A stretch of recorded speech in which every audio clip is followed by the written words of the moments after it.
you're either great in the weight room, but you're terrible at eating, or you eat healthy, but you don't want to go run, right?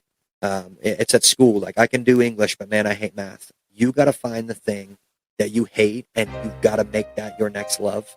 And that's really going to make your ceiling go. You are now tuning in to the Roughnecks Podcast with your host, Cole Nixon. Much love. What's up, everybody, and thank you for tuning in to yet another episode of the Roughnecks Podcast. But before we dive into today's episode, we have to talk about Desert Fox Golf. What can I say about this company? They have been great. They have these really cool tumblers that hold 17 ounces of your drink of choice with a nice screw-on lid and a slide top for easy sipping. I may have 4 of these tumblers myself. They may have even made the Roughnecks tumblers for the Roughnecks volleyball tournament we held at Newark Station. But along with these tumblers, they also have something called the phone caddy. It is the best phone holder in all of golf. I have one of these. Reno does as well now. It holds your phone in a perfect spot on a golf cart. So say goodbye to throwing your phone in the cubby or in your pocket or even in your bag. You have to check out Desert Fox Golf. Head over to desertfoxgolf.com and see for yourself. And when you make your purchase, be sure to use the promo code Roughnecks for 10% off your order. But let's get into today's guest.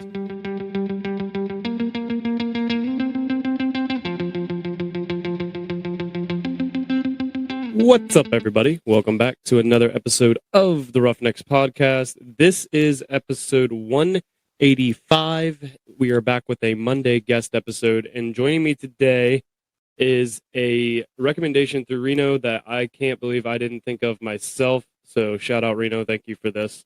But Robby Sexton, welcome to the Roughnecks Podcast. Thanks, Cole. Thanks for having me on here. Yeah, it's I can't believe I don't mean this in a bad way. Like, you kind of forget about people, not like forget like that they exist or whatever, but you're like knowing you growing up and stuff. So like, it's, you went on to do big things, and like you kind of somewhat get accustomed to it. So you're like, oh yeah, yes, I know they went and did that, but you don't realize like how big of a scale it was at the time. Like you just don't, sometimes you kind of forget like what people do. Like Reno, I don't look at Reno all the time and be like, man, he played D1 football, and like he played against these people and played with these people. You just kind of forget about it and grow accustomed to it sometimes. But just to kind of kick off the episode, I like to allow the guests to give a background on themselves. So kind of tell the Roughnecks listeners who you are. So my name is Robby Sexton. I grew up Grove City, and my family, we lived out there until I was about 14, and then we moved to Pataskla. My first high school was actually Franklin Heights, and then after my freshman year, I moved out to Watkins. When I graduated, I went to Wright State University. I was fortunate enough to get a Division I scholarship there. I played 4 years at Wright State, and then in 2016, I got drafted by the Boston Red Sox in the 14th round. I played 2 years in their minor league organization, and then I got picked up by the Arizona Diamondbacks. Played with them until the spring of 2019. I got released right at the end of spring training. From there, I was already married at the time. My wife decided to transfer out to a college that she was going to, from Cincinnati to Ohio Christian University. And it was actually kind of cool. I got a unique experience there. So most schools, when they hire coaches, they're grad assistants, but I needed to finish my undergrad. So they hired me as a coach, and I got as like a scholarship to play. But this time it was a scholarship to coach. So I coached at the collegiate level for 2 years, and I actually did some strength and conditioning there with them.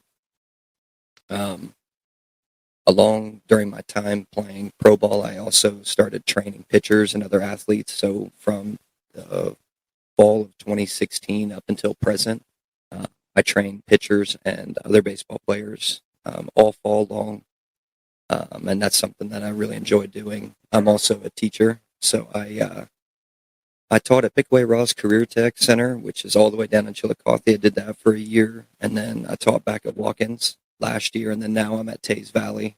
I'm an intervention specialist there, and I'm also one of the assistant varsity coaches Well, last thing, I also I cater weddings and other events. I like to bake, and so I try to keep a lot of different side businesses going. You're a busy person, it sounds like. Yeah, my wife tells me all the time. I know that's on top of having a wife and all that. So I do like the side business thing because, like, one, you like to bake, so it's not like you're doing something that you're good at and you enjoy doing. Might as well make a little bit of try and make some money off of it while you're at it. Yeah, it started. My wife's sister, her birthday is on New Year's, and that sucks because everybody's having New Year's party, which is awesome, but you don't feel like you have a specific birthday party. Mm-hmm. So the first year that my wife and I were dating, I just decided on a whim I was going to make her a birthday cake, and I'd never done it before, and it actually turned out to be pretty decent.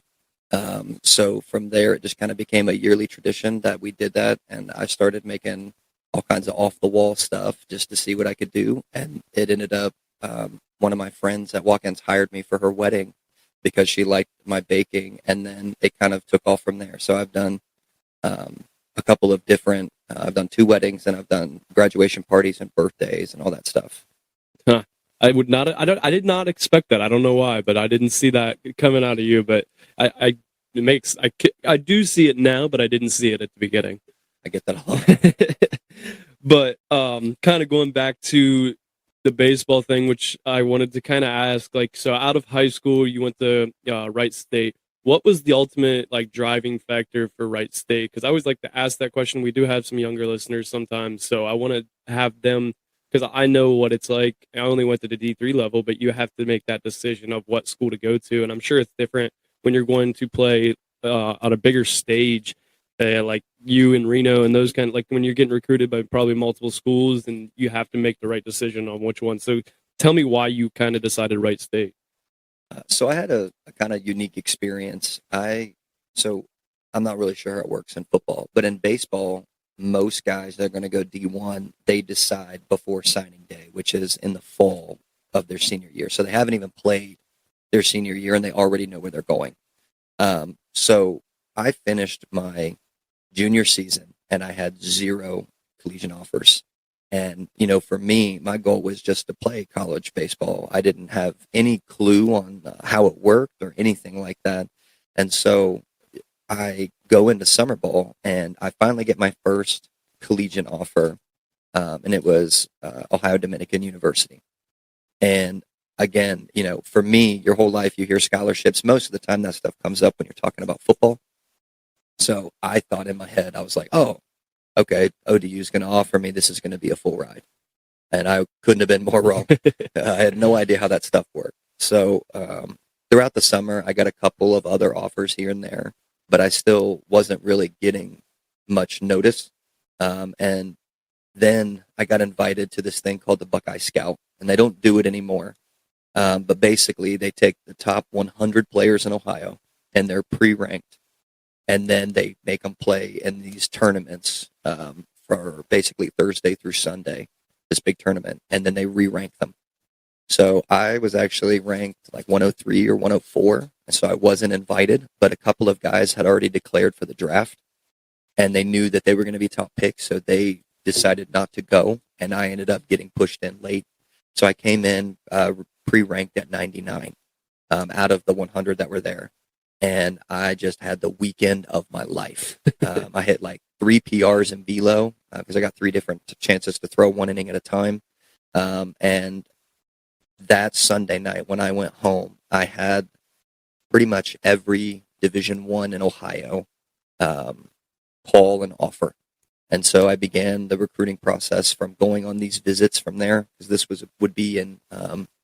is in June, which is super late. Most teams now are set a full year in advance. Yeah, so this is June, like before the start of your freshman year of college, technically, or is this June before senior year of high school? June before senior year, okay. Which is still, for a lot of Division I's, that's really, really late. Yeah. So they were telling me like, hey, we got 1 spot left. So you go on your visits, but like, just so you know, and I know some of that's a recruiting tool. They wanted me to make my decision fast. So in a really short period of time, I made visits to Ohio State, to Kent. I went down to Bowling Green, or went down to OU and up to Bowling Green. And then I actually committed to UC. So I went out there and they gave me the work. So I went to the UC Louisville game in the Bengals Stadium. I was down on the sidelines there. They took me out to the boathouse, the Montgomery Inn boathouse, to get ribs, and they really did. They gave me the works, but the big issue that they had was we really see like bright future for you, but you're going to redshirt as a freshman. And so I kind of just assumed that was the norm because, again, I didn't know a whole lot. And so they offered me a half ride, which later on I found out that that's a lot for a baseball scholarship. So for those of you that don't know, baseball in college, they get 11 and a half scholarships, and you can only have 27 guys on scholarship. So, a half ride is quite a bit because, unless you are like a superstar two-way, you're really not going to get much more than that. Like sometimes you'll hear guys get like 75% their senior year, they'll get that bump. But most of the time, a half ride is really it. So, well, a lot of people don't realize too, like even in football, like, yeah, these players are there on scholarship. Not as many as people think are on full ride scholarships. It's usually a partial. Now, it might be a good portion of it, but it's not always, there's not a lot of full rides that are given because they do have to divvy it up try and divvy up among so many people. Yeah, and, that was, for me and my dad in the beginning, it was pretty disappointing. And it's funny because, you don't know how good you have it until you realize things. So I remember leaving my first offer ever at Bowling Green, and they offered me like 65%, and I left there mad. I was like, 65? I thought this was full ride stuff. And later on, I found out that, it ended up being my second biggest offer, and a lot of it was just because I didn't have an understanding. So my last visit I went on was to Wright State. So I was already committed.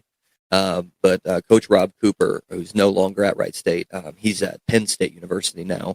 He told me, he's like, I know you're committed. Just come out and take a look. So I go out there. Wright State's field actually was torn to shreds when I got there because they were putting in turf, which by that time they were one of the later fields to put turf in. But I like the campus. It was really unique. It's fairly spread out. It's a medium-sized school. It's about 18,000 people. And so it's got a unique feel to it. And so we sit down and we finally start talking about numbers, and they said, we're going to offer you a half ride, and I'm guaranteeing you playing time. All my freshmen play. And that was pretty much it for me. On the way home, I told my dad, I said, I'm going to decommit and I'm going to go to Wright State because I want to play as a freshman. And, their reasoning was smart. They said when you get to conference tournaments and later on, your studs get used early because you got to survive and you got to be able to dip into the young players. And so I was super happy with this idea that I was going to end up getting to play as a freshman. So I called back UC, decommitted, and then I was at Wright State later on after my senior year.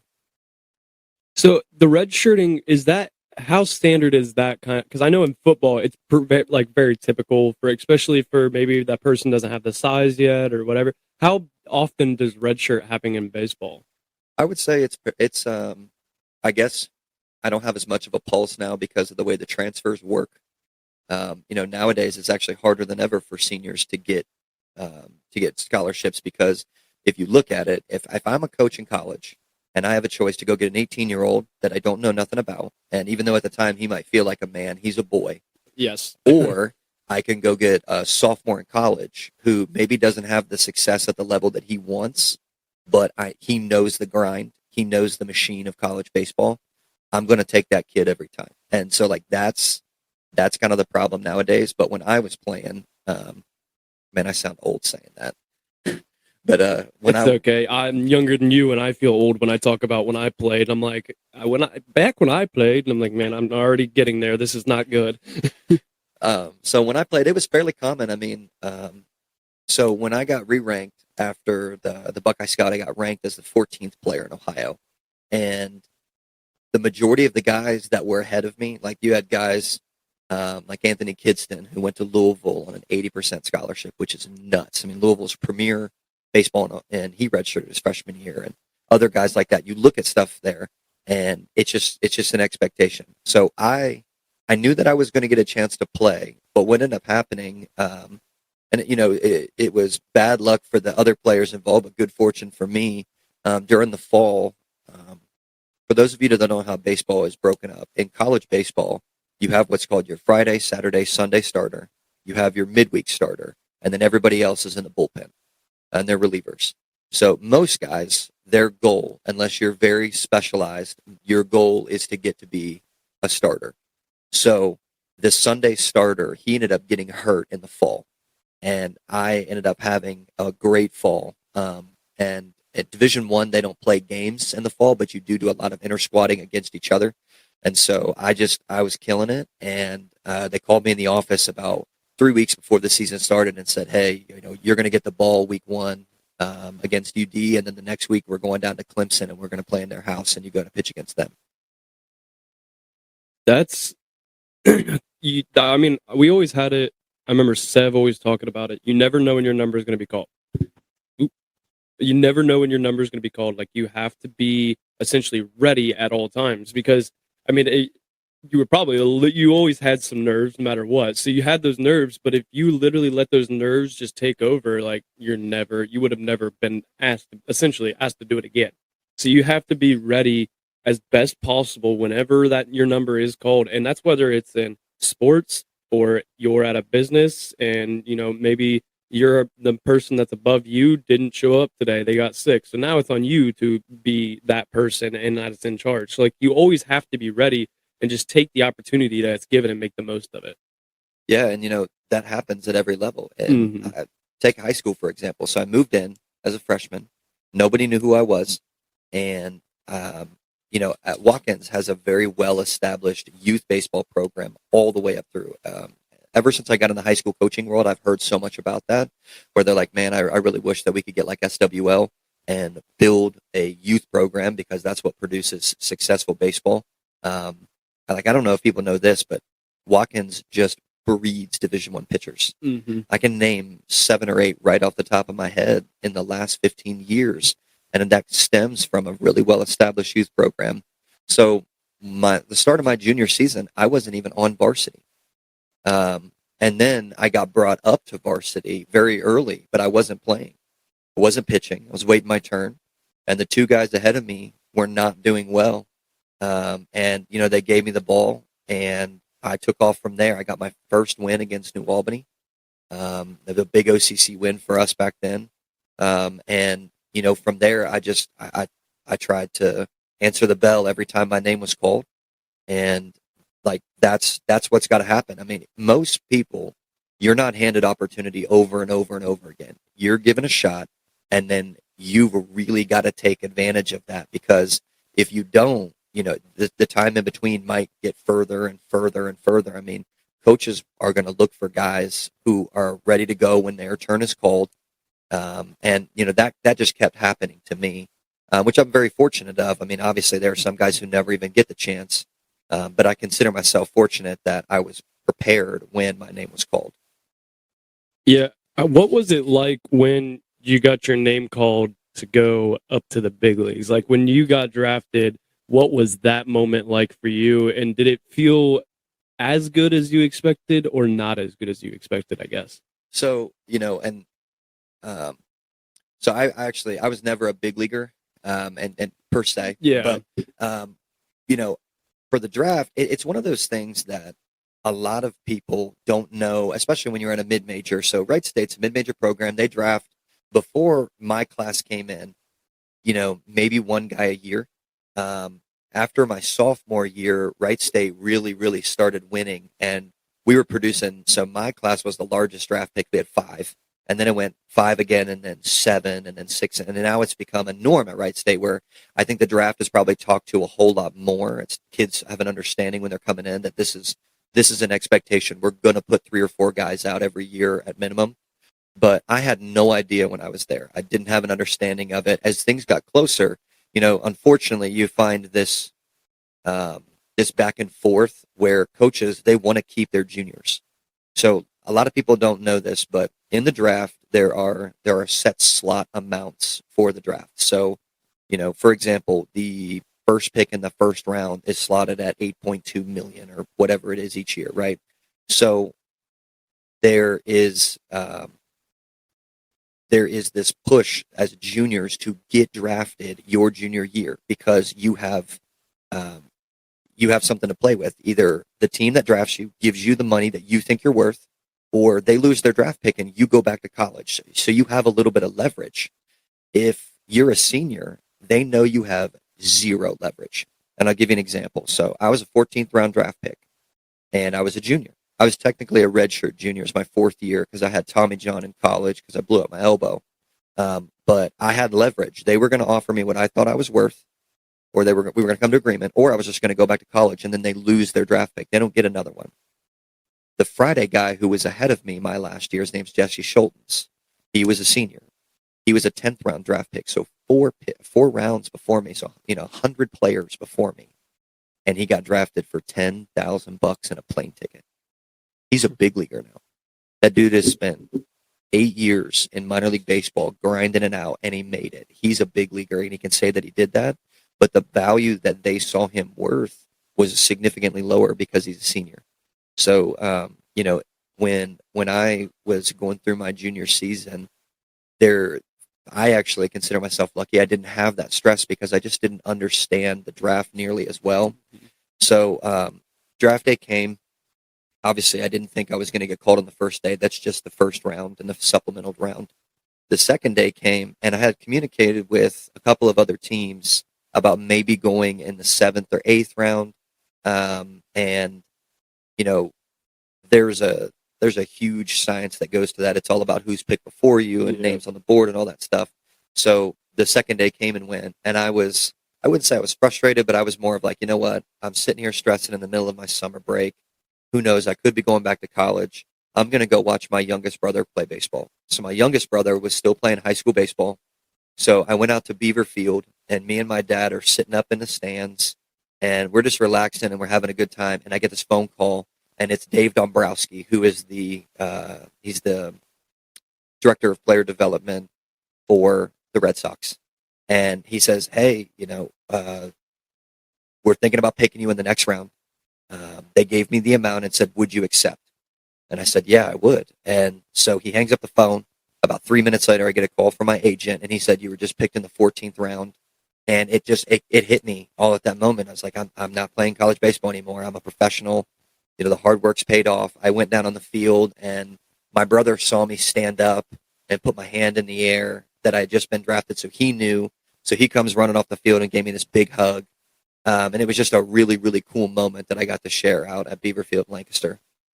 Huh. That is kind of funny. Like, it's weird how that works. Of like, you're like, you know what, I'm done stressing. I'm just gonna go watch my brother and just have fun. And then of course that's when it happens. Which, I mean, it's definitely an awesome experience. What would you say was like the lifestyle like once you got into played minor ball? So like, what was compared to, I think everybody just thinks of like, oh, you're on the road all the time and you're playing for a big major league team. Like, that's the envision that people have. So like, what is the lifestyle like being a minor league player?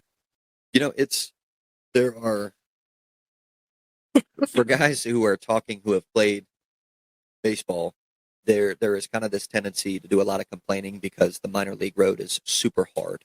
And so there are two aspects of it. So, obviously when I first got to spring training, I was starstruck, right? I mean, I'm sitting in a giant auditorium and or like this big meeting room that they had at JetBlue Field, which is where the Red Sox have their spring training.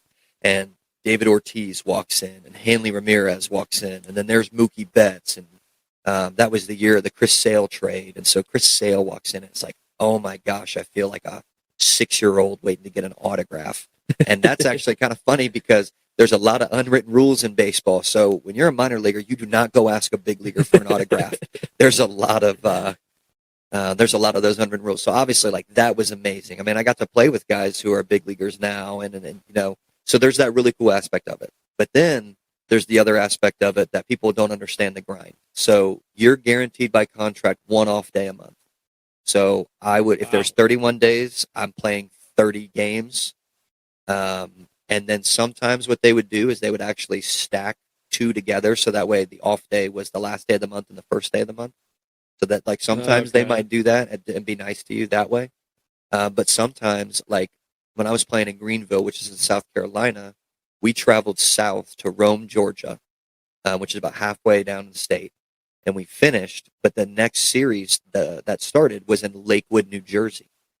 So we spent our off day driving in a bus. It's a 14 or 15-hour drive in a bus to get up to New Jersey. So sometimes you spend your entire off day traveling. So there is definitely some truth when people say that there's a grind, and then the money aspect of it is a grind. Obviously, I got my signing bonus, but your average contract for a minor leaguer in low A is about $1,000 a month, and you're talking playing 30 days. You're working 30 days, and if it's a 6 p.m. game, you're usually at the field around like 11 or noon, and then the game starts at 6, and usually it's a 3.5-hour game. And then you shower and you got post game, so you're getting back home at midnight. So, you've been there, 12, 13 hours, and you do that 30 days and you make $1,000. So it's kind of hard because when you explain that to people, a lot of times I feel like their first response is, dude, you're getting paid to play baseball. Like, stop complaining. But there is definitely a dichotomy to that lifestyle because, man, you have to love it, or the lifestyle in baseball, especially from the administration standpoint, is move up or move on. They don't want nobody getting comfortable. And it makes sense. If you offered $80,000 contracts for low A, I might not ever want to leave low A. I'm going to stay just good enough, and I'm going to be in low A for 15 years and get paid to play baseball. And that might be some guy's response to it. So it's definitely a unique experience. Yeah, that man. 30, like you going 30 days, like people, I really don't think put into perspective too. Like 30 days, here's your $1,000. That you have essentially worked a lot of overtime, but I'm just giving you $1,000. That's all you get. It's like that does make sense. Like if you did pay people a crap load of money just to play minor league, like, oh, I would 100% would be the same way. Like, all right, I don't have as much pressure in the minors as I would in the majors. And I don't have as much like media attention that I have to worry about, which don't get me wrong, that would all also be cool, but it takes a little bit of a stress off your shoulders and you truly get to just do what you love for a crap load of money. So like it makes sense why they wouldn't do that, but that is tough. How was like being on the road, because did you guys ever fly or was it pretty much all bus?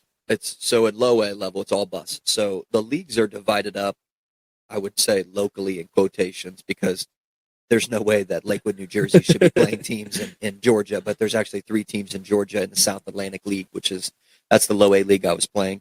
By far my favorite time of baseball. So the South Atlantic League, so there are, if people don't know this, so every ball club has different levels. They've got a AAA, a AA. When I was playing, they had it divided up into high A, low A. Then you had short season A, and then you had rookie ball. So 6 levels, and that does not count the international levels because the international players have their own levels too.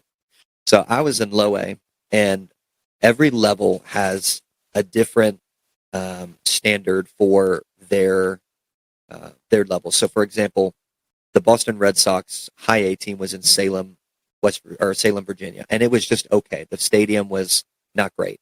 The high A team that I played for in the Diamondbacks in Visalia, not a great environment. But the low A team that I played for in Greenville, 8,000 fans every night, phenomenal stadium. We had the nicest clubhouse. The food was amazing. So a lot of it just depends. You end up, like we played the Kannapolis Intimidators, which is the White Sox low A, and it felt like a public park. I mean, I had played in better places when I was in high school. And you're talking about this professional baseball. So, there is definitely, you got to find a good balance there because, you go someplace and you're playing in front of 15 people and you don't even feel like a professional. Mm-hmm. And then, the next thing you know, Tim Tebow is coming to play with the Columbia Fireflies, which we brought in extra stands and packed that place out with 12,000 people for when Tim Tebow came and played against my team. So, you definitely have a unique balance at that level. I forgot about Tebow going and playing. I did forget about that. Well, how was that opportunity? Like, did you actually get to pitch against him or anything? Or yes, I did, and it was neat. So the best thing that I like to hear, because obviously when we're at that level, everybody's great. Yeah. There are some guys that are just freaks, but for the most part, everybody is a phenomenal elite level athlete at that level. Every time we went anywhere, we would always ask the clubbies that were there. And for those of you guys that don't know what that is, a clubbie is a guy who just takes care of the clubhouse that we stay in when we travel. So, they're the ones that get food for us. They do our laundry, all that kind of stuff. And so all the away teams, we rotate the same clubby whenever we travel somewhere. So we would ask him, how is Tebow? Because he's basically a celebrity and he's playing at low A baseball. And every time the clubby's like, oh, he's awesome. Great dude, great guy to be around, super polite. And so, I really liked that because, a guy like him could just soak up the limelight and be a jerk. Mm-hmm. And, basically like make things all about him. And he wasn't like that. I will say it was pretty funny though, because, obviously he didn't make it, but lots of pitchers basically had in their head, like, this is a joke. I'm going to go in, I'm going to blow this dude away with fastballs. And his scouting report was clear. The guy can't hit spin very well, but he will hammer a fastball. It's just what he can do. And lots of guys thought that the scouting report was crap. And we had a number of our dudes go in there and try to gas him up, and he was hitting doubles.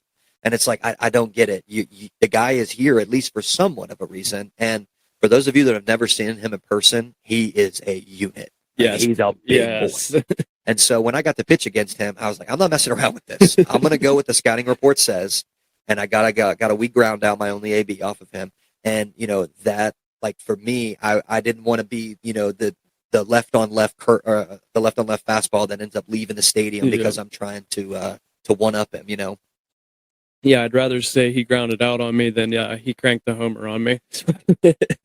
But what is a pitcher's mindset when someone does hit a homer off you? Because I mean, it happens to every single pitcher. You're going to have it happen. It's normal. What is the mindset like when you do get a homer hit off you?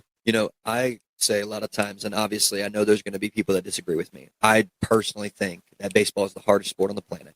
And there are a number of factors to why that is. But here's a big one. Imagine that you are you're a corner and you just got burned for a touchdown and everybody knows you got burned. And then the very next play, you get burned again, right? Like you would have to flush it and get ready on defense immediately, which doesn't happen in football, right? You get a touchdown, you come off the field, you got a couple minutes to think about what you just did. In baseball, if you give up a home run, you have about 15 seconds and you got to get that out of your head or you're going to give up another one. And I think that is one of the hardest things ever, because in most cases, in most team sports, when you get punched in the mouth, you get a second to recover and say, I got to figure something out. I got to change something. In baseball, it's when the next dude steps in the box. And so, when I give up home runs, which they happen to everybody. A lot of it depends. So like if I gave up a home run on a bad pitch, like I threw a bad pitch and I gave up a home run, I got to say to myself, like, bro, you got to be better because you can't do that. Sometimes hitters just straight up beat you. Like there are times where I throw a good pitch and a great count and the dude still tags it. You got to tip your cap. Like baseball, I always joke, baseball is not about who's the best. It's who doesn't suck the most. It's a losing man's sport. So, when I throw a great pitch and the dude still gets me, you just got to tip your cap at that moment, because if you press in the game of baseball, you're never going to be good enough, because the game won't allow you to be. The best guys, they're still losing more than they're winning. I think that's, I agree. Baseball, like with mentally side of things, is extremely challenged, whether you're a pitcher or you're in a batting slump. I mean, I've talked to people that play baseball and they're like, I'm like, how do you get out of like a slump when you're batting? And they're like, it's mental. That's all it is. It's literally like, we all have it, what we need to do in us, and it's there. We know how to do it. It's just getting out of your own way, getting your head back to, I can do this, do it now. Like there is no other option. Just get it done. That's what I've heard. Was always like one of the biggest challenging things is mental side of things of baseball.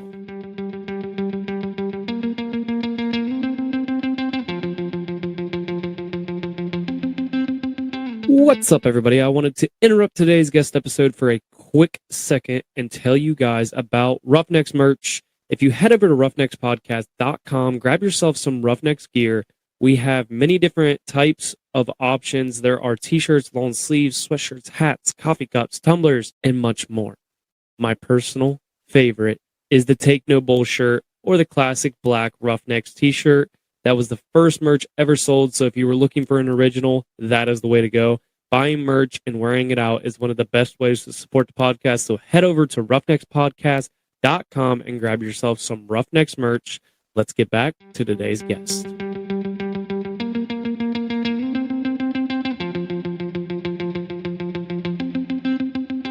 But I also wanted to ask, kind of going off some other things. One of the things I wrote down, because you talked about how Wright State was getting turf when you first went there. What do you prefer, turf or grass, and why? Like, what? And is there a reason for like one or the other?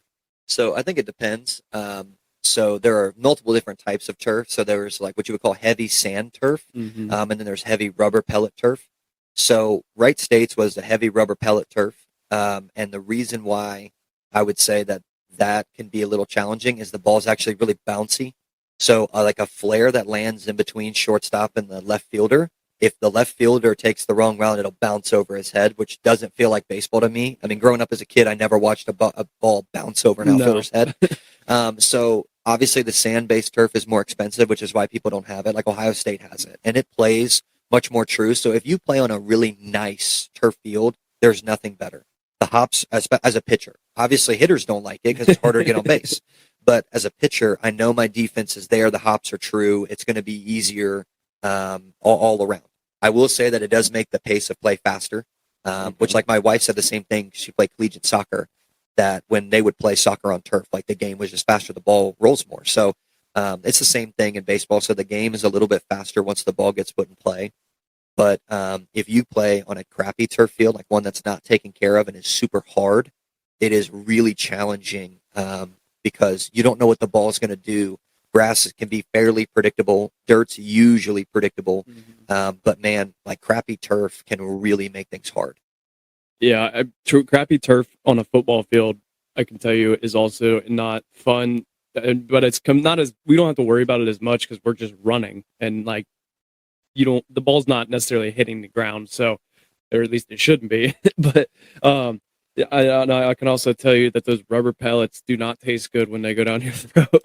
I can't tell you how many times playing football you'd make a tackle and your mouth would somehow be open and just rubber pellets straight in the throat. But yeah, it is. I feel like, are most people going to turf now? Is that becoming the commonality? Yeah, it's definitely going to be the move. I mean, the Division I baseball season starts usually around Valentine's Day. So the earlier you can get your field playable, the better. I mean, Ohio winters, they've been more mild as of late, but they're still, I mean, it's hard to maintain a good playing surface. And so turf has just become the move. It melts faster because it gets hotter. Mm-hmm. And then the other thing, which I'm sure football has the same thing, where if you practice all day, every day on your field, and then you play games on it, you're going to kill your field. So when you got a baseball field and you want to hold practice, which, baseball practices are long, man. In college, you get to the field for early work around noon, practice started around 1:30, and then usually done around 5. And so, and you do that 6 days a week.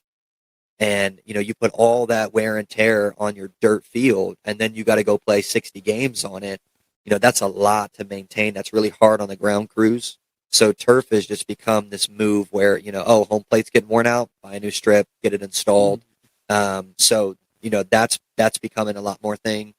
And then obviously, you eliminate the rainouts. I mean, there is nothing worse than, you have like a league rainout, and now you got to make that up in the midweek. So, you're going to see their best, and then you got somebody else's best on the weekend, and trying to manage that. Because the travel in baseball is rough, man, because, in football, you get there, you play the game, you go home as one game. Yep. For baseball, when I was in college, you missed about half of the Wednesdays, every single Thursday and Friday in the second semester. And so now if you add another midweek game on there, now you're missing that Tuesday. When we would fly out Wednesday and then come back Sunday on a red eye. And so like we fly we did 2 West Coast trips when I was in college. We went out to a round robin and played UC Irvine, Arizona State, and Long Beach State. We finished that game on Sunday. We played a morning game. So we spent all day just hanging out at the airport. You get on your flight at 11. It's a 3-hour flight, so that should be 2 a.m., but then you just gain 3 hours. So now it's 5 a.m.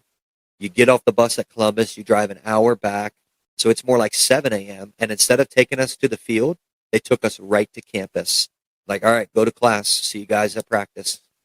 Like, and our suitcases would be on the bus still waiting for when we got to practice, and then we could unload our suitcase. And you have to do that because the amount of school that you miss for college baseball is crazy. What is like balancing that, like, with your studies and, doing homework? And I mean, I know a lot of stuff nowadays, at least, is like it's all online. You can submit everything mostly online. But how was it for you?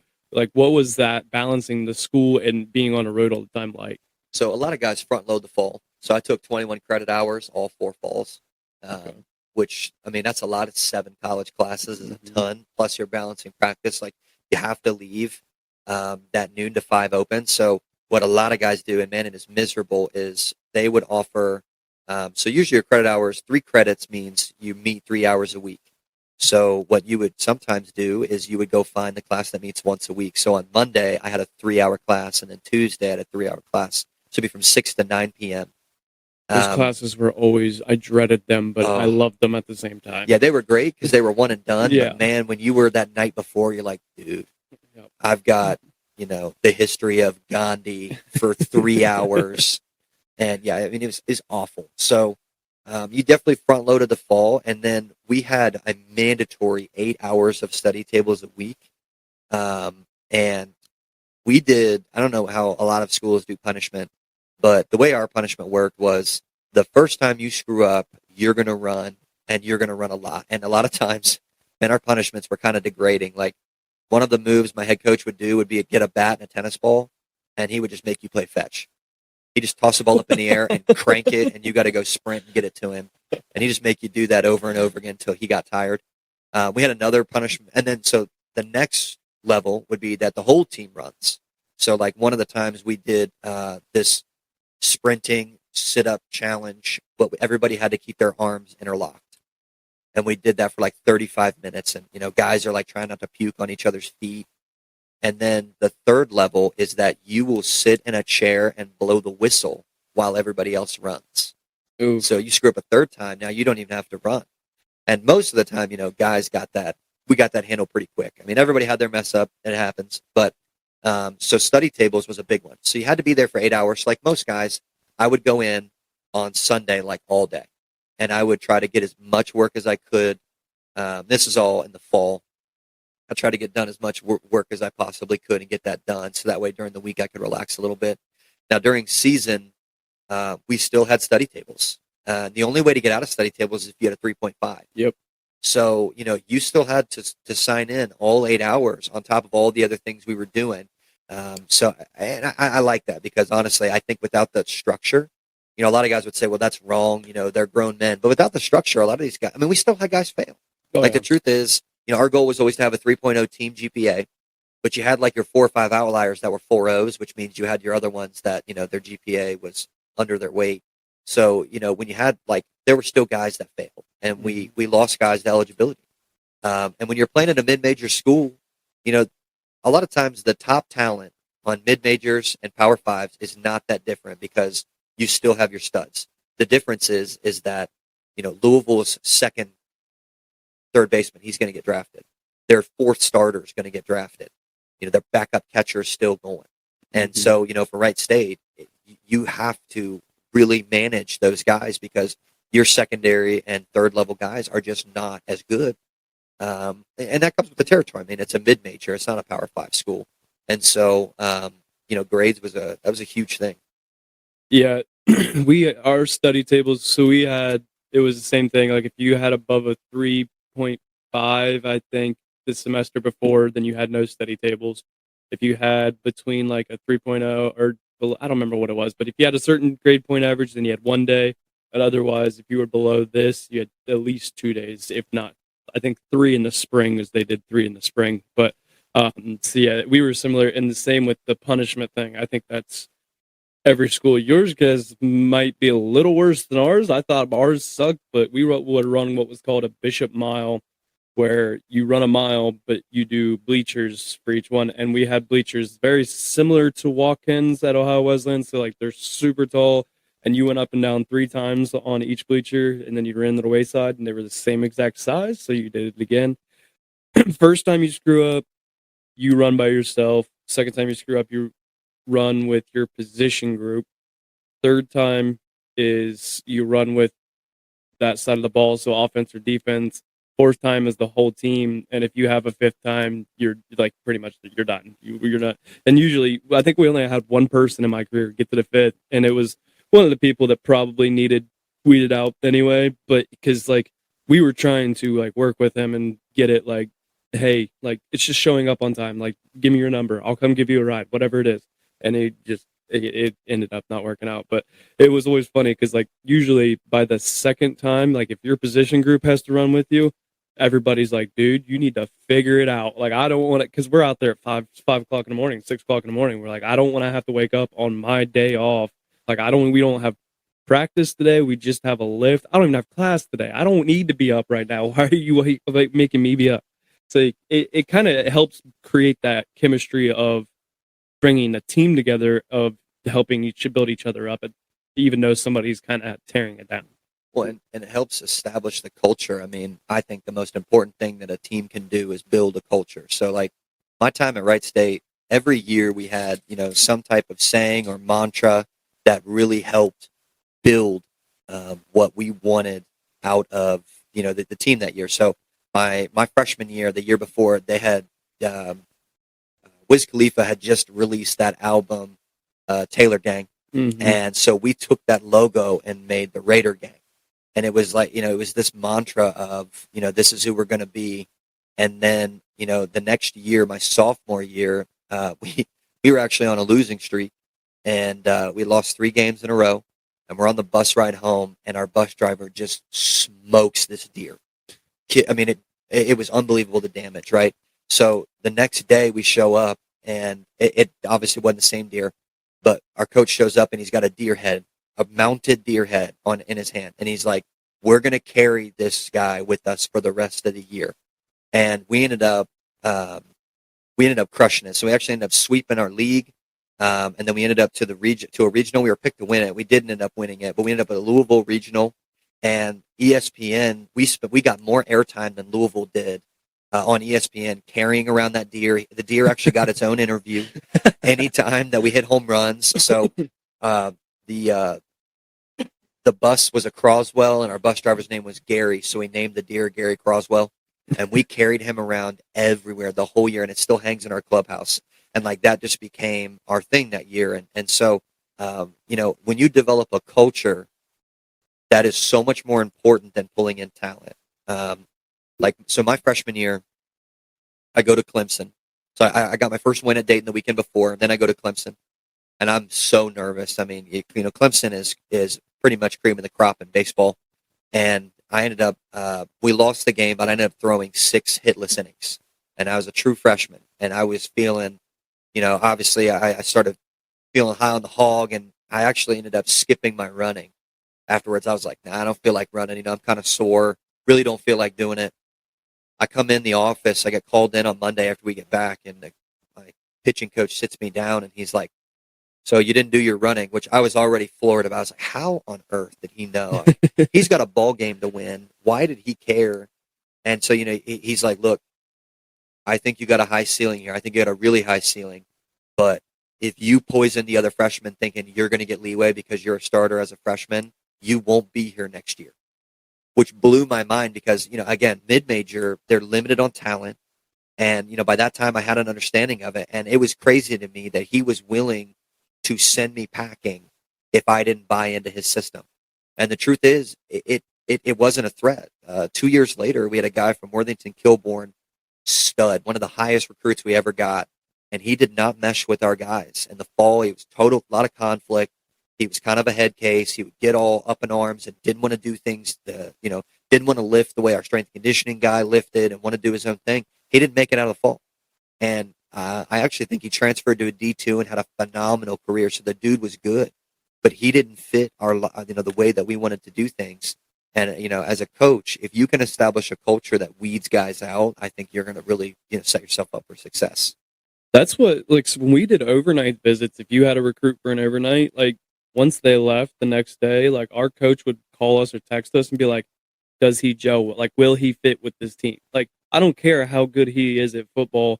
We need to know, can he be part of this culture? Like, will he be able to buy into our culture? Because all it takes sometimes is that one guy that could potentially bring the whole culture down.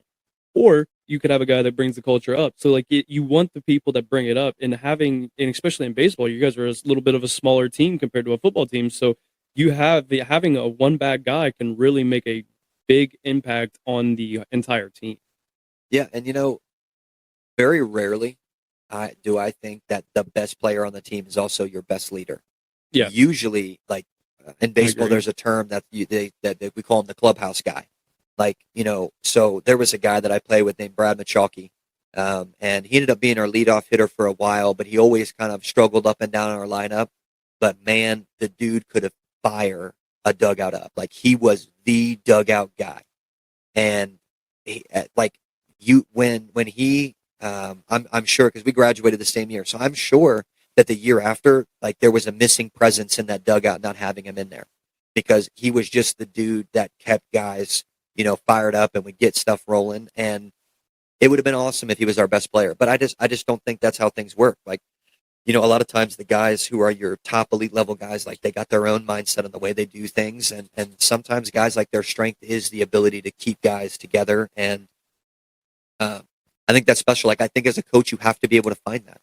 Like you got to recruit your studs, but you got to be able to find a guy, and it might say like, I don't know if he's going to be a starter for me, but that guy's going to lead my dugout someday. Mm-hmm.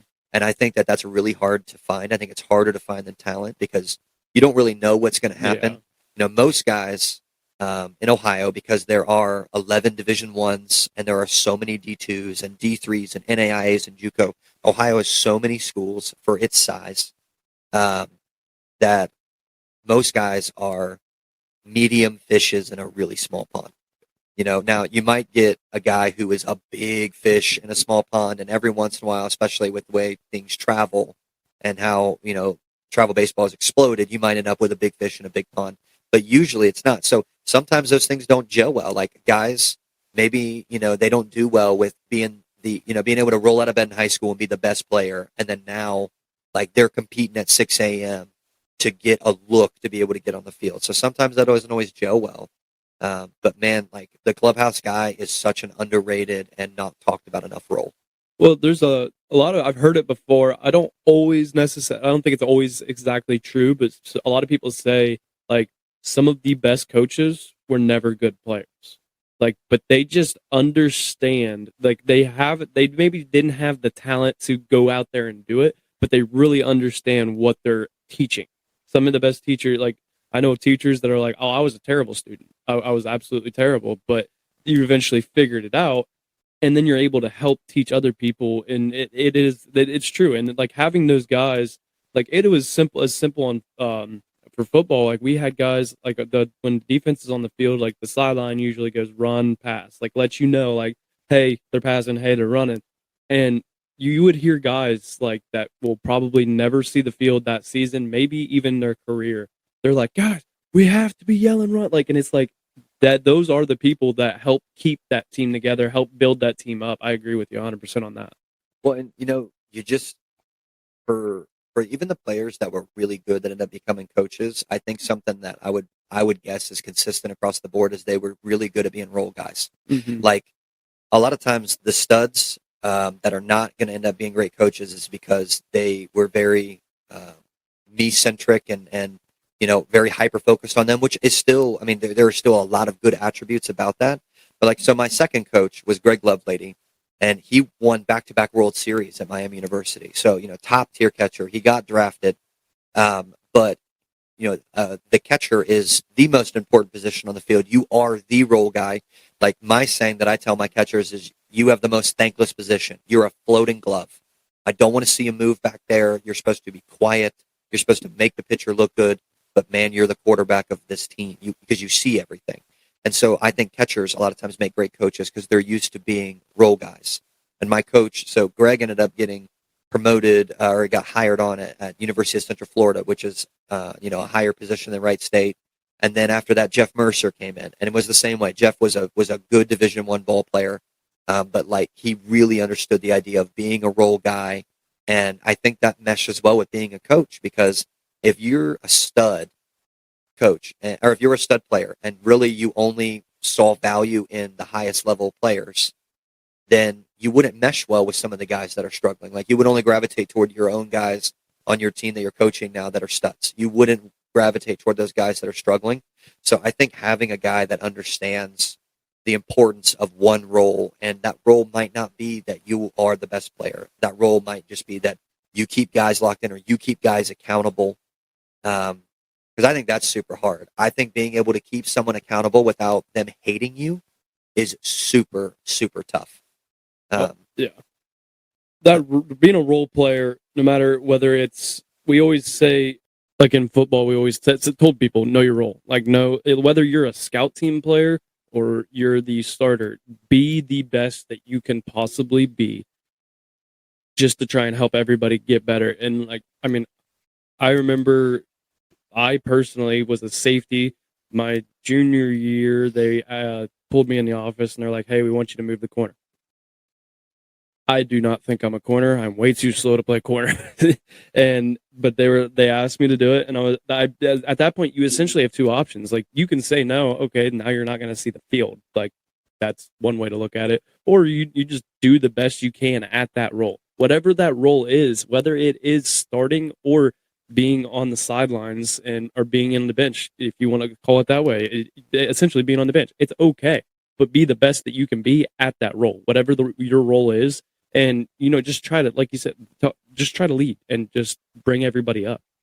And, I think being a role player also, you got two different ways of looking at it too. So you got, what's my role in terms of, what's my job on the field? And then also what's my role in how I get that job done?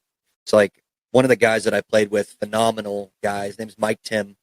When you look at him, and he'll even tell you, he's like, I do not have a D1 body. He's 6'4", but he'll tell you I've got backwards knees and I'm built like a skeleton, super skinny. But he was one of the most savvy and smart players I've ever played with, and he just found ways to get on base by playing chess up at the plate, and he found ways to get guys out by being smart on the field. He ended up being our starting second baseman for 2 years, and he was just so good. And like, people, you learn to respect that savviness to the point where then it becomes permission giving and keeping you accountable. So when I was a freshman, we'd be in the middle of doing a lift, and the next thing you know, he'd be barking down the series of racks at telling guys to stop skipping reps and do things right. And it's kind of crazy, because if you hear that story, you would think, oh, that guy had to have been a stud. He had to be an All-American, yada, but he wasn't. He was a very solid Division I ball player, but he was nowhere near among the most talented of our guys. But he commanded a lot of respect because of the way he did things. And, the idea that he figured out that my role is not to be, I can't be the most athletic and be successful here. That won't fly for me. I've got to find a different way to end up helping my team. And I'm going to do that by being super smart. So I wanted to ask this as we start to wind into some of these final segments, but one of the things I wanted to bring up is, what do you think like a high school player right now needs to do to make it to the next level? Like, what advice would you give them to try and make it, whether that is going to the pros or going to college, like a Division I college? What do they need to do right now to help themselves succeed? So in the game of baseball, everything is getting super numbers based. We call it sabermetrics, right? Things like launch angle and exit view and all that stuff. And guys, you got to stop doing that. Like, launch angle is made for guys who can leave the yard at will. So if you're a high school kid, if I'm talking to a 15-year-old right now, and you can take 10 swings and leave the yard 8 times, then sabermetrics is for you. You should go do that. High school pitcher, if you can throw 15 pitches and you can throw those exactly where you want, we can start talking about spin rate. But for the 99.9%, that's not how baseball works. You need to learn how to be a good teammate. You need to learn what your role is and how you can get better that way. You need to learn the mechanics of the game, not the numbers of the game. All of those things are what are going to breed success out of baseball players. Too many times, and parents perpetuate it the worst. Guys, stop. Even if you are special, stop telling yourself that you're special, because that's going to make you get an elitist mindset. And when you start to struggle, you're not going to know what to do because your whole life you've been told you're special. Go surround yourself by guys who are better than you. Find yourself in losing situations so you can learn. No college coach is ever going to ask you how many guys you struck out as an eighth grader.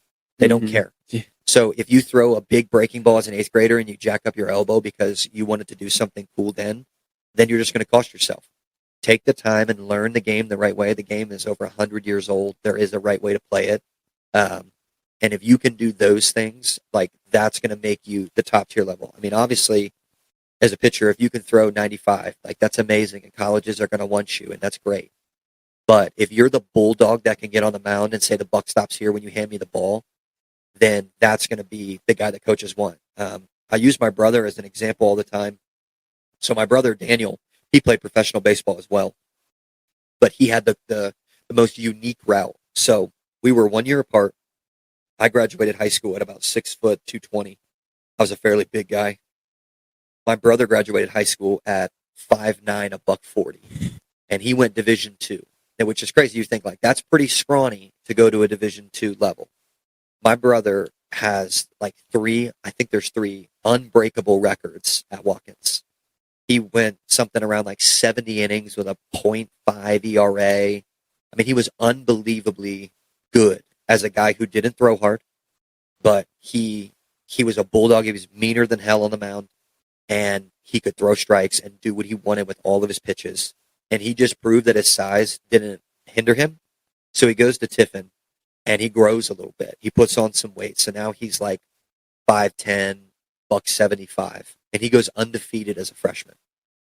So he transfers to Sinclair University. He gets a little bit bigger there, and he goes undefeated again. So his 2 years of college baseball, he's never lost a game. He transfers into Wright State. He's got to sit out a year. So his fourth year, he finally makes it to Division I, where he thinks he's supposed to be, which I was the one. I was a big advocate for getting there because I could see his ceiling just getting higher and higher. So his start of his senior year, he's 6'1", he's 210 pounds, and he's throwing in the low 90s from the sidearm. And he was unbelievable. He goes and he beats Clemson in their house, and then he beat NC State in their house, and I think he beat Purdue in their house. And he proved that even though he graduated high school scrawny and he didn't meet the, quote, expectations of a Division I ball player, that he wasn't going to be limited by those things. I think a lot of guys that I talk to nowadays, when they ask, where'd you play college ball? And, when you hear, when me or my brother will say Wright State, and like, oh yeah, I think I could have been a Division I ball player. I was just undersized. Like, to me, that doesn't bother me, but to my brother, that bothers him so much, because, like, to him, he's like, I was the scrawniest of the scrawny, and I was never limited by my size. I just chose that I was going to continue. And obviously you can't control that you grow. I mean, there is obviously limitations there, but he was such a mean player that it didn't matter. Like, he felt like he was 6'5" on the mound because of his attitude. And so, I think young players, we got to get that back. I don't know if it's the same in football, but the scrappiness, and I don't mean scrappiness like chirpiness. There's such a difference, like the silent assassin, the ice in your veins. I don't need to say anything. You just know that I'm mean. Like, that's the type of guy that I want. I don't need the dude that's chirping back and forth when somebody makes, like, that type of stuff, is not going to play. But I think that's a big piece to being successful. Oh, no, the guys, when we were warming up for games, the ones that are running around hooting and hollering, they didn't scare me. It was the ones that, like, I'd look at and they're taking warm-up super serious, and, like, you can just tell, and you're like, they don't have to say anything. You can just see it. You're like, he's going to hit me later and it's going to hurt. I can already tell. Like, I know he's going to be a guy that you don't have to, and I'm not saying there's nothing wrong with, like, getting all excited before games and hooting and hollering, but, like, those aren't always the guys that I'm scared of. It's the ones that are quiet that but like, that is, I like that you talked about that story about your brother too, because, like, I feel like that's an excuse with, you hear it in every sport. Oh, I was undersized. The basketball player, I believe the one at Ohio Wesleyan that was D3 National Player of the Year, I think twice when I was there, and he was a tiny little point guard. usually those undersized guys. But what I think helps those undersized guys is they have to work a lot harder usually to get to that point. But I hate when people say I was undersized, or I wasn't this, and it's like that's on you. Like you guys, you can't, like you said, you can't always the size. You can, but you can improve your skills. That's on you to get to that level. You have to get yourself there. So don't use size as an excuse. Just it comes down to being good enough, essentially. One of the last questions I wanted to ask you, kind of talking about it, is like, what do you feel about, because baseball still allows you to get drafted straight out of high school, which is different than pretty much, I think, every other sport. Every other sport, I think you have to go at least 1 year. I don't know every sport, but what are your thoughts on that? And do you agree with it, disagree with it, and kind of why? I guess I'm kind of torn. So, obviously, before I ever became a professional, I usually sided with the side of the ball clubs. Like I hated when guys would refuse to sign big contracts and it would cost winning teams and all of that kind of stuff. And then when I actually got in the meat grinder that is the professional business machine of sports, I've totally flipped the other way. Like I think guys should get money while they can. I mean, the amount of stuff that we put our bodies through. I mean, I've got 4 surgical scars right now from the different things that I've had to go through. The amount of work and pain and all of that guys go through. I think if you can get your money, go get your money. I definitely think there's still a right way and wrong way to go about that. But the reason why I think baseball can still remain the exception is because you don't go from high school to the big leagues. Yeah. You go from high school to rookie ball, and then you go from there to low A and one up at a time. Like, I'll give you an example. So the year that I was drafted, our first round draft pick, his name was Jason Groom. He was a 17-year-old out of New Jersey. And they actually roomed him with me. Dave Dombrowski called me in his office and said, "Hey, we got a young guy, and we want you to room with him. We think that it would be good for him to get to know a college guy." So I ended up rooming with him. And so Jay is in AAA net right now. So he ended up having Tommy John, so that was a setback and maybe why he hasn't broke the big leagues yet. But that was 2016, so we're going on 7 years, and he's still not in the big leagues. But he was, he's drafted at 17, so he's only 24. So I think he's technically a little bit behind their schedule. But most of the time when pro teams draft high school guys, it's this idea of, I'm going to grow a player. The guy who went 1-1 the year that I was drafted, his name was Mickey Moniak. And he just made his debut this year. Mm-hmm. And so, I think that can be the exception. But here's the problem. There are a lot of etiquette things that you learn in college that are extremely necessary for when you get to pro ball. And lots of high schoolers who come in have a hard time dealing with that. Because here's the truth. A high schooler that's good enough to get drafted as a high pick out of college or out of high school is a freak. Mm-hmm. Jay was 6'7", left-handed, and could throw in the mid-90s as a 17-year-old. He was unbelievable. So there is a level of, and I don't want to say arrogance because it's not really fair to him. I mean, what he got exposed to was what other 17-year-olds could do, and no other 17-year-old that he met could throw 95. There's a reason why there's only like 10 of them across the country every year. So, for him, he was just used to being the guy. And you put that type of mentality in a clubhouse full of other guys who can do the same exact thing, but they're 5 years older and they're grown men. That can be hard. And the same thing happens with the international picks. Lots of the young Dominican and Venezuelan guys that come over, they're absolutely freaks. Most of them stopped going to school when they were in 7th grade, and they just do baseball all day long. And they're incredible, but they're kids. A guy I played with named Brian Mata was 16 years old when he was playing with me in high A. So I was 23 and he was 16, and he was better than I was. But he was a kid. Like he literally, he would go and he would play, he would play on his Nintendo Switch and we'd be in a clubhouse in meetings and he acted like a kid, and there's nothing wrong with that. I mean, he was 16, but there's etiquette that I think that's really important that is kind of overlooked, and can make transition tough. Like lots of high schoolers have a tough transition into professional baseball. But you're going in and playing with men. Yes. And the structure of college is so strict, especially at the level that I played at, that I was happy about it. I mean, my band program, my tile program, my stretching program, my yoga program, all of those things. I took all of those to Pro Bowl, and I was super, um, strict about those. You take a high schooler who half the high school weight room programs are a joke anyways. Yep. And so like that's what he's exposed to. And now he gets to work with a strength and conditioning coordinator who makes $3 million a year training the most elite level athletes in the world. And, there's such a gap there that I think that some high schoolers, I mean, if you're a high schooler and you can be a top 2 or 3 rounds, go for it, dude. Because that's big money and you're not guaranteed it. If you're past that, go to college. And if you were going to be a 4th round draft pick, the chances that you're going to go to a primo school is pretty high. Go spend your time there, get drafted after your junior year, be a 1st round draft pick, and learn the etiquette lessons that a lot of guys found really valuable. Yeah, I like that. That's a good explanation of it. We just not we, but like somewhat local. The guy from John Glenn just got drafted, I think like 14th overall.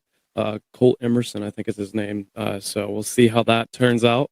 But this kind of leads us into some of the final segments of the podcast. And I do have a question that I like to ask all of my guests. And it is, if you could go back in time and tell your 16-year-old self one thing, what would it be?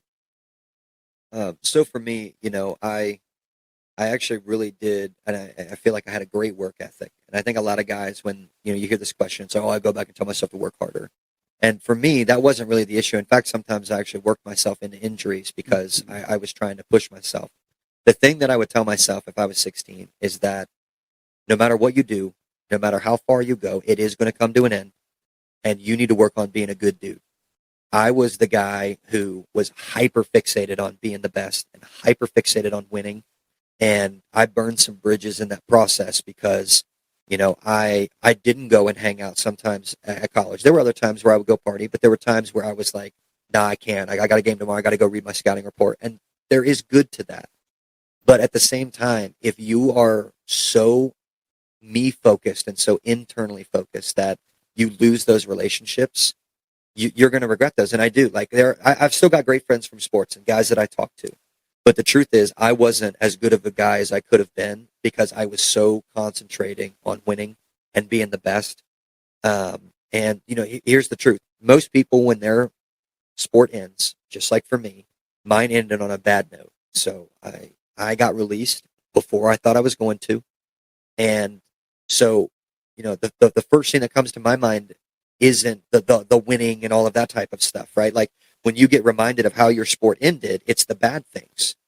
But what you really remember from your sport are the guys you played with. You remember the fun moments. Like I remember the, going out and celebrating with my guys and obviously the winning of the conference tournament is great, but it was the dog pile that I remember, and it was the announcement room for ESPN. We were getting picked for our regional and, sitting there in a room full of your guys and just, you knew everybody was there for you. And like, that's the type of stuff that you remember. And I think a lot of guys in today's world, because we're so numbers based in baseball, everything's about me and it's individual, that guys just forget how to be good dudes. And some of my favorite people I ever played with were guys that were not great ball players, but man, you knew that they were for you.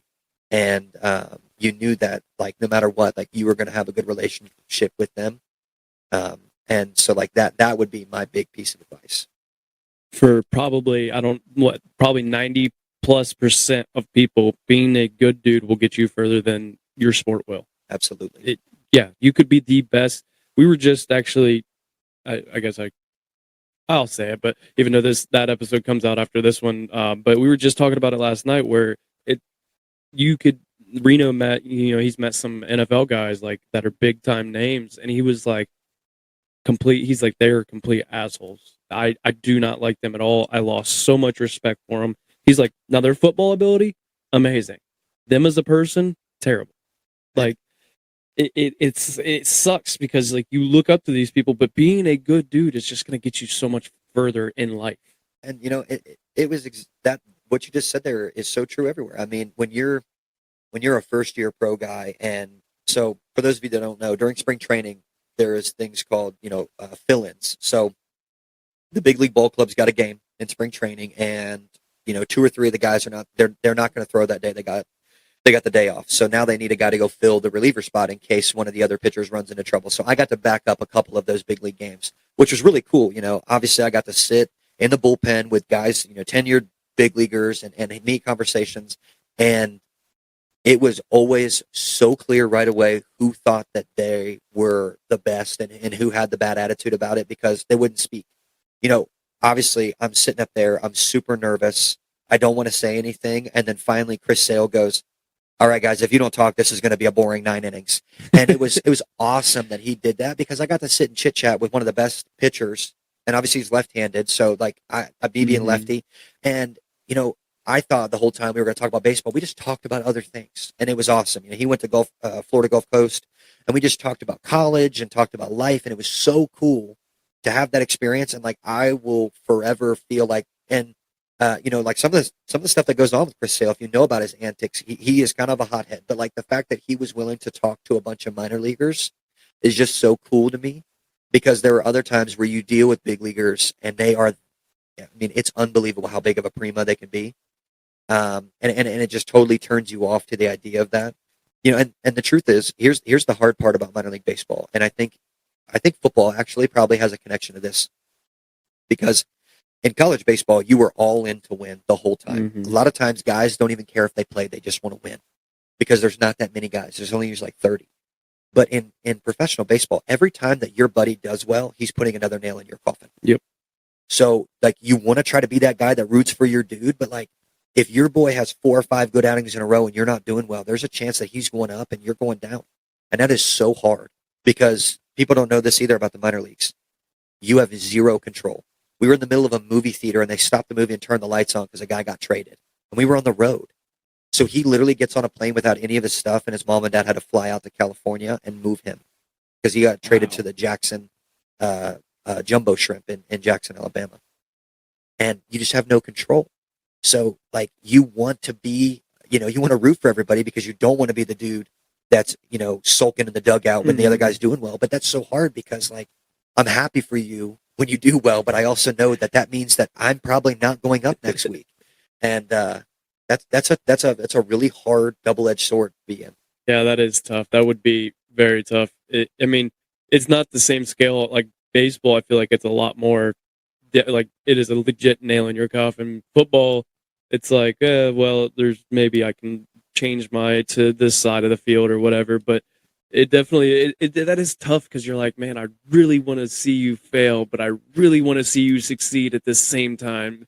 It's like that's where Reno talks about a guy that we golfed with that because Reno hates Ohio State, and we golfed with a Ohio State guy in an outing, and he goes, I will root for that guy. I hope he throws 7 touchdowns and it just kills it. He's like, but I still hope Ohio State loses by 1. He's like, I was like, so you want him to be in the Heisman talk, you just don't want him in the national championship. He's like, exactly. He's like, but it's weird because like you want to root for people, but you also don't want to root. That'd be a tough situation to be in, and because it's your livelihood, but it's also theirs. So you don't want to be selfish, but in a way, you almost have to be selfish. But this leads us perfectly into the best segment of the podcast, which is Motivation Monday.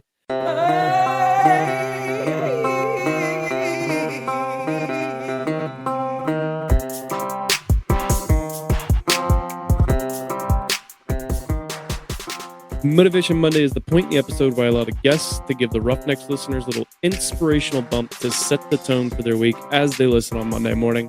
So, Robbie, what do you got from Motivation Monday?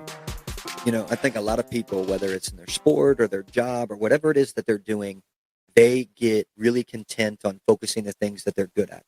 And I think that if you want to be successful, you've got to fall in love with 2 things. You've got to fall in love with the boring. So, I don't know in football if watching film is boring, but in baseball, man, reading scouting reports is so boring. Watching hitters swings and looking for tendencies or watching other pitchers throw is so boring.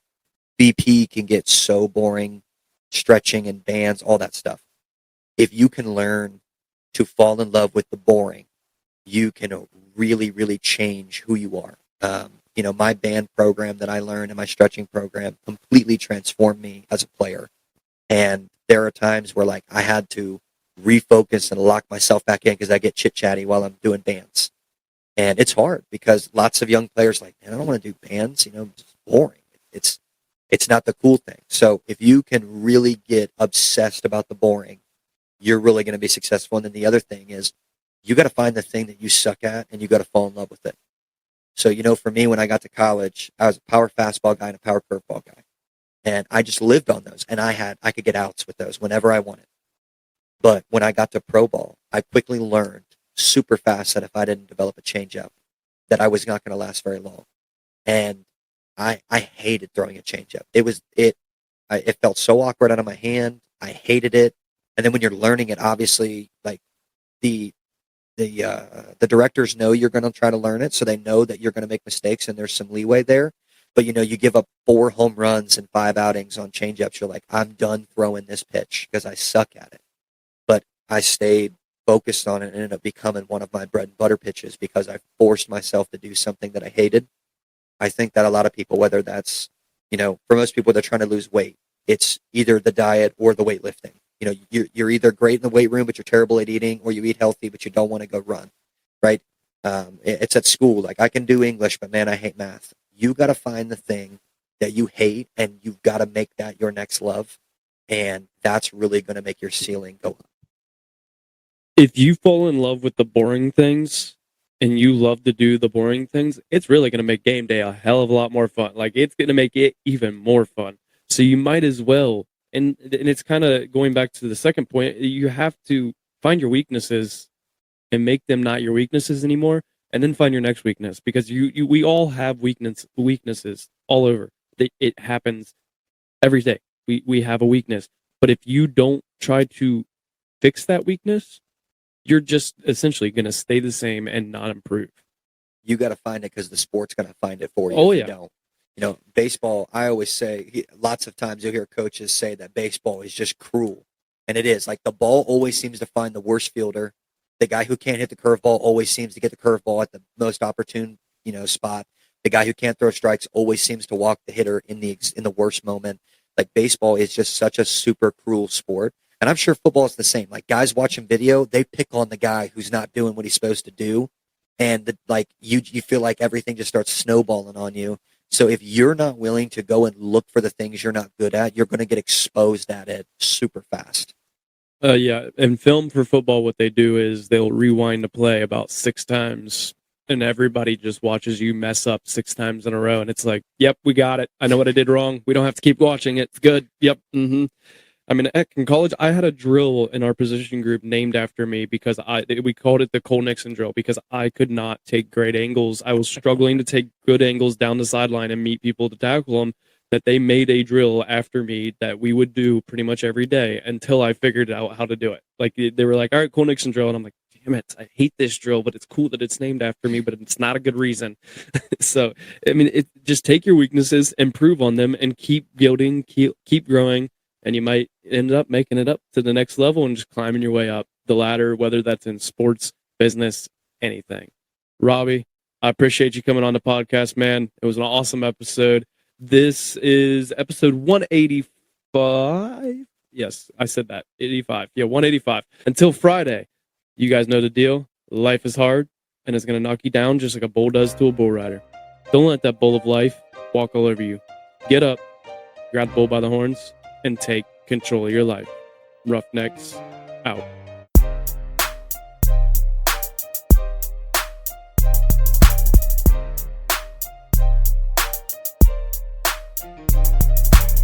Thank you guys for listening to today's episode of the Roughnecks podcast. I hope you enjoyed the episode. If you enjoyed it, one of the easiest ways to support the podcast is to just share the show. Send it to a friend and go to your favorite listening platform and leave a rating and review. It would be much appreciated. Don't forget to sign up for the newsletter on roughneckspodcast.com and follow us on Instagram, Facebook, and TikTok. Roughnecks